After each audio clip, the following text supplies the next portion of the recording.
Tadi Ini boleh tanya nggak sama Pak Jubir ini? Saya boleh tanya satu pertanyaan aja. Kapan boleh. 3 saksi itu diperiksa sebelum Pak Hasto? Kapan? Diperiksa saksi sebelum Pak Hasto itu kapan waktunya? Bisa nggak disampaikan ke masyarakat?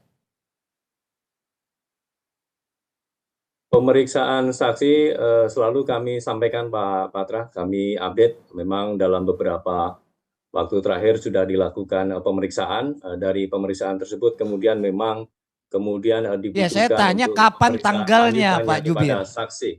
Kapan Untuk tanggal ya pemeriksaan saksi yang katanya nggak ujuk-ujuk kapan? Karena patokan saya itu pemeriksaan di pengadilan berakhir itu sudah terakhir di kasasi itu 2021, 3 tahun yang lalu. Makanya saya tanya, kapan 3 saksi itu diperiksa oleh KPK? Kami perlu sampaikan juga di sini Pak Patra, Pak Karni, bahwa meskipun itu sudah kasasi begitu ya, namun di sini masih ada satu tersangka yang masih menjadi DPO. Artinya perkara ini juga bisa Pak disebut Jubir, belum tuntas. Artinya masih ada PR yang kemudian harus kami lakukan untuk melakukan pencarian terhadap tersangka HM yang saat ini statusnya masih menjadi DPO KPK. Mas Jubir, pertanyaannya sederhana aja, Anda membulet-bulet. Pertanyaan Patra itu kapan KPK memeriksa 3 saksi yang Anda sebutkan tadi sebagai ya cikal bakal kemudian pemanggilan Hasto Kristianto. Pertanyaannya sangat sederhana tapi Anda nggak bisa jawab Pak Jubir. Kapan Anda memeriksa saksi-saksi yang tadi Anda sebutkan 3 orang itu, hanya itu aja. Kok jawabannya jadi susah banget Mas gitu loh. Baik, persilakan. Baik, untuk pemeriksaan 3 saksi nanti kita bisa cek untuk tanggal detailnya ya. Tapi 3 saksi ini diperiksa memang secara squel waktu adalah sebelum Pak Hasto diperiksa pada Senin kemarin, Pak. Ya gini ya, Anda kan harusnya punya kredibilitas nih sebagai jubir KPK. Kan harusnya sudah punya data seperti itu dong, bukan normatif. Saya titip pada Anda, hukum harus ditegakkan walaupun langit runtuh. Tapi jangan pernah menegakkan hukum dengan cara melanggar hukum. Itu aja Mas buat Anda. Makasih. Baik, pemirsa, politik itu adalah profesi yang paling korup dimanapun Anda berada. Charles, aktor Inggris. Kita rehat sejenak. Pak Karni, mengenai penyitaan salah satunya disebutkan di dalam KUHP, KUHAP ataupun di Undang-Undang KPK bahwa penyitaan tidak disebutkan sebuah benda itu disita dari siapa, ya artinya hanya boleh disita dari tersangka, saksi atau pihak lainnya. Namun penyitaan tersebut adalah peruntukannya. Apakah penyitaan tersebut adalah karena benda tersebut adalah hasil kejahatan, digunakan melalui melakukan kejahatan, atau yang ketiga adalah berhubungan langsung dengan kejahatan. Itu yang kemudian didalami oleh teman-teman penyidik melihat komunikasi yang ada di dalam HP tersebut. Nah, tentu tadi juga sempat disinggung apakah jika benda-benda yang disita tersebut tidak terkait dengan perkara atau dengan pencarian keberadaan tersangka HM, tentu KPK juga bisa mengembalikan karena memang dalam lazimnya penanganan perkara di KPK ketika melakukan penyitaan sebuah barang dan itu memang tidak terkait dengan perkara, maka KPK juga akan mengembalikan. Namun jika itu memang diduga ada keterkaitan dengan perkara, maka itu akan digunakan sebagai salah satu barang bukti untuk mengungkap sebuah terangnya perkara, Pak Karni. Ya, coba saya mau mungkin ubah pertanyaan. Apakah berhak penyidik menggeledah seseorang yang tidak dipanggil secara resmi dan kemudian disita barang-barang yang dia bawa? Ya, Pak Karni, salah satu salah satu alat komunikasi yang disita diketahui adalah milik saksi, yang itu kemudian sesuai dengan surat perintah penyitaan oleh tim penyidik dilakukan penyitaan, Pak Karni. bukan, Kusnadi ini kan tidak dipanggil sebagai saksi. Dia hanya menemani saksi yang datang ke situ. Ya, Pak Karni, di dalam pembahasan KUHP ataupun Undang-Undang KPK memang disebutkan sebuah benda yang bisa disita itu bukan disebutkan dari siapa, Pak Karni, tapi apakah benda itu boleh disita dari tersangka, saksi, ataupun pihak lainnya. Jadi memang benda itu disita adalah untuk keterkaitannya, baik apakah benda itu dianggap sebagai hasil kejahatan, untuk melakukan kejahatan, atau yang ketiga adalah berhubungan langsung dengan kejahatan. Itu yang kemudian didalami, apakah kemudian di dalam alat komunikasi ataupun HP tersebut ada komunikasi-komunikasi yang bisa membantu penyidik untuk mengungkap perkara tersebut, Pak Karni. Baik, tadi ada tanggapan dari PDIP bahwa ini bukan proses hukum lagi, tapi proses politik yang terjadi. Apa tanggapan dari Mas Budi Prasetyo?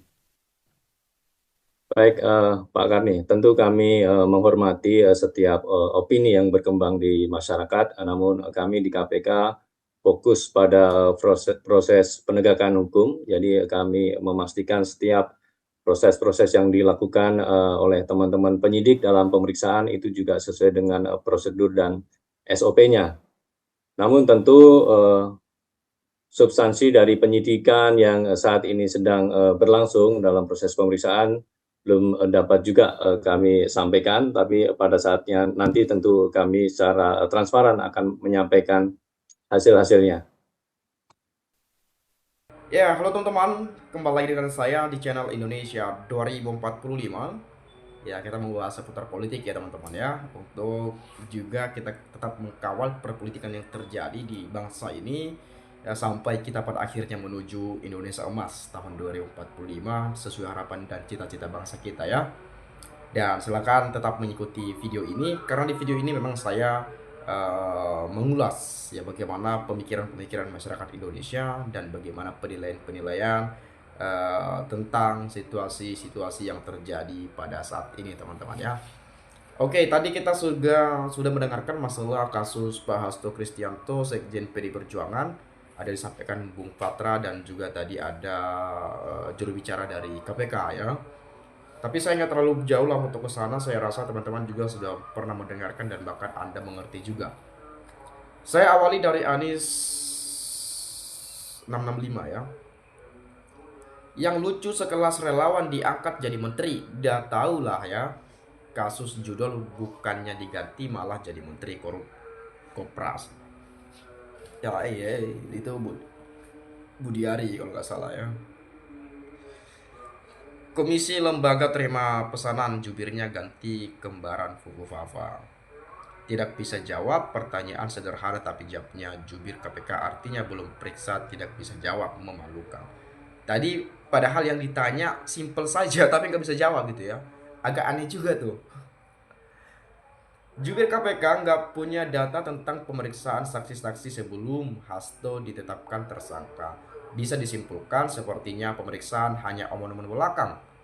Seseorang yang tugasnya menegakkan hukum harus detail dan jelas. Nggak boleh seperti itu. Anda jubir KPK mewakili negara sebagai lembaga. Jangan karena sesuatu Anda bekerja.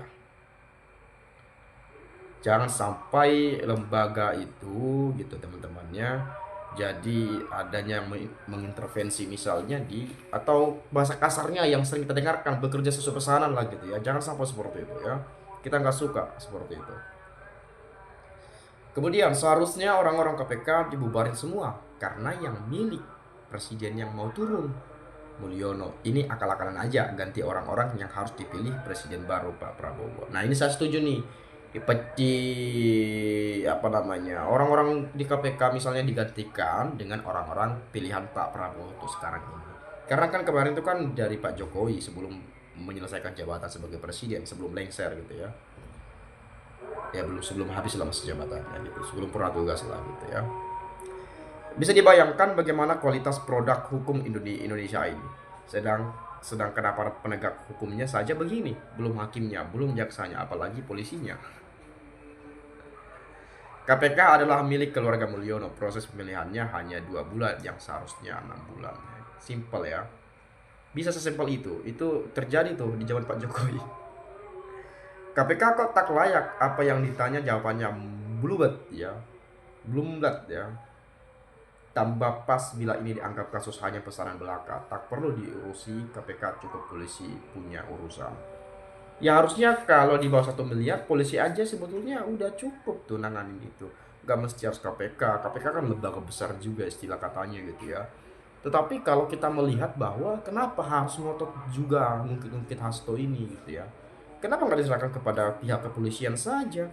Toh juga ini kasus suap, toh juga uangnya di bawah 1 miliar.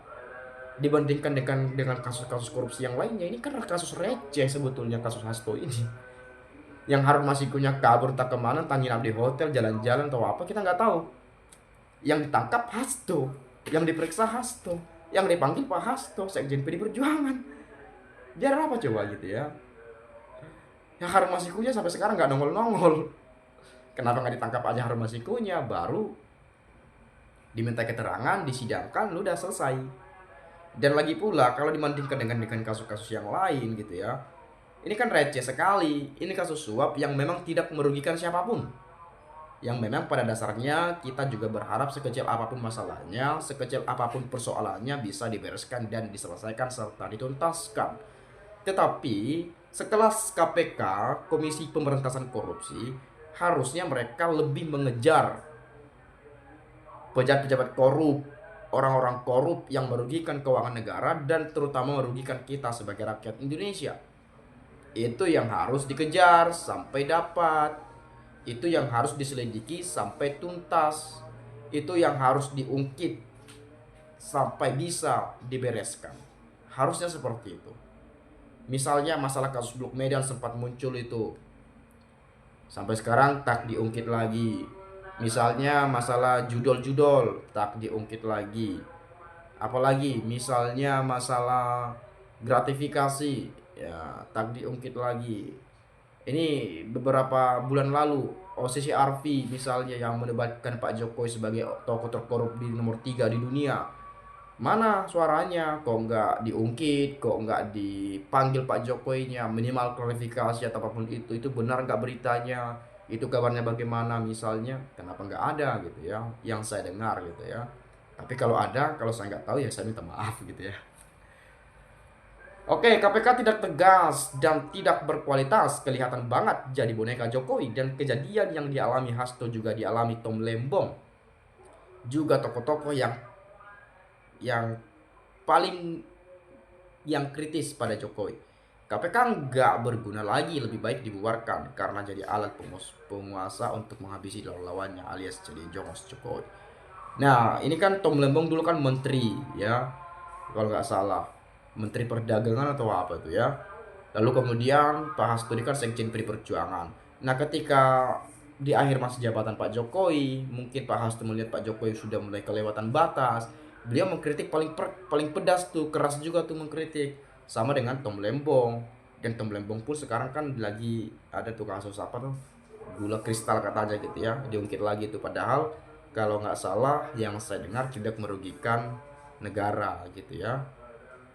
Seperti ini juga kasus Hasto, tidak merugikan negara juga sebetulnya, tapi tetap aja diungkit ya, apa namanya, ya sampai sekarang lah ya panas-panasnya. Ya, mungkin itu saja lah teman-teman ya. Mungkin ada pendapat lain boleh silahkan sampaikan di video ini. Itu saja, terima kasih sekali lagi saya ucapkan. Saya minta maaf ya kalau ada yang salah dan kata-kata yang tidak menyenangkan. Silahkan di kritik saja, nggak masalah. Nanti ya itu menjadi sebuah koreksi dan saya akan evaluasi untuk memperbaiki tata bahasa dan bicara ke depan. Itu saja, salam inspirasi, salam NKRI, harga mati.